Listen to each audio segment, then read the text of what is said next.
Does your head of wealth have a seat at the table? It's a very interesting question. And it's a question that came up in a recent conversation I had with David Zimmerman. David Zimmerman is the president of Atlantic Union Bank's Wealth Management Group. For those of you that don't know David Zimmerman, I've worked with him, have known him for probably 15 years, and I've tracked his career over that time. He's been very, very successful in multiple areas within banking, just to say the least. The other reason I kind of pay attention to what David Zimmerman says is Atlantic Union Bank's record and wealth management is phenomenal. They are arguably one of the most successful wealth management programs in the country. And when I say that, I'm not talking about just banks their size. I'm talking about the metrics that are scalable. For really good programs, really solid bank programs and credit union programs, you see $2,000 to $2,500 in actual revenue per million in deposits, and that's for what I consider to be the top 20%ers, so to speak.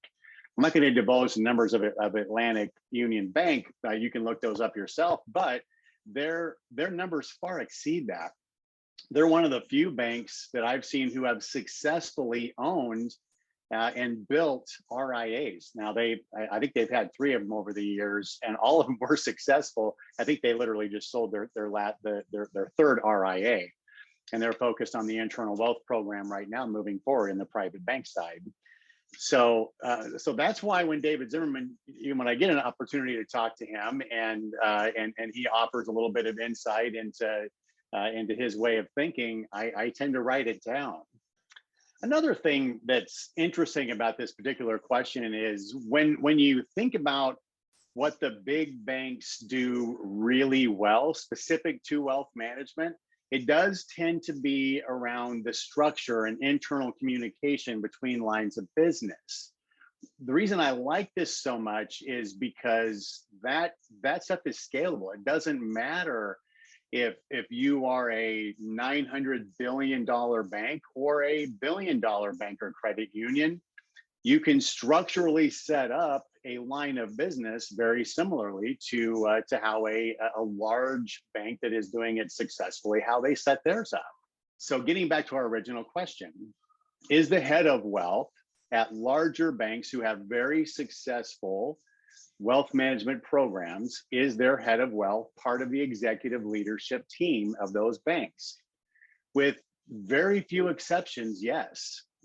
Just a quick story about that. When Wells Fargo had a very small, this is back before 2008, when Wells Fargo had a very small wealth management program, they bought Wachovia Bank, if you guys remember, and Wachovia Bank had an extremely large wealth management and a very successful wealth management program called Wachovia Securities. The result of that merger ended up with several of the executives obviously leaving Wachovia, but several of them obviously stayed too. There was only one executive from Wachovia Bank that had a direct report to the CEO of Wells Fargo Bank. And that one executive was the head of wealth for Wachovia Bank. I'm not suggesting, by the way, that every head of wealth or every program manager of a bank or credit union should be part of your executive leadership team. I know that has to be earned. But if they aren't, I do believe it hurts your bank or credit union to not have a voice in that room. So I'd like to leave you with one last thought. I've worked in this business for 30 years. I've worked with hundreds and hundreds and hundreds of banks and credit unions over that time period, and great people, just excellent people. I've been very fortunate in my career, and I continue to say that every single day. There is without a doubt a direct correlation between highly successful wealth management programs inside banks and credit unions and their head of wealth or program manager having a seat at that executive leadership table.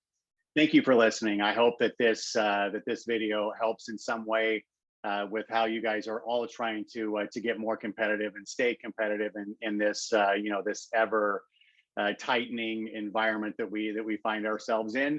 Again, I appreciate the fact that you tune in.